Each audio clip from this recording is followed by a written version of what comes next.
मेरे प्यारे बच्चों, आज मैं आपको L sound and eel sound reading करना सिखाऊंगी।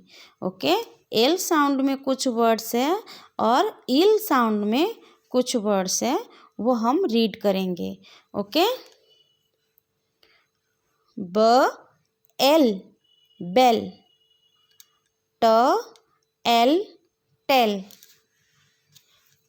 फ एल फेल, व एल वेल, ड एल डेल, स एल सेल।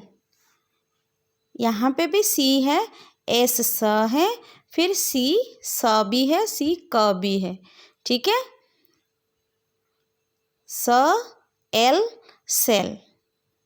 और सी क क्यों है और सी स क्यों है वो मैं बाद वाला वीडियो में बताऊंगी।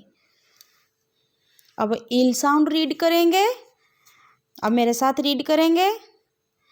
ब इल बिल, ट इल टिल, फ इल फिल, व इल विल, ह इल हिल, ग इल गिल, प इल पिल।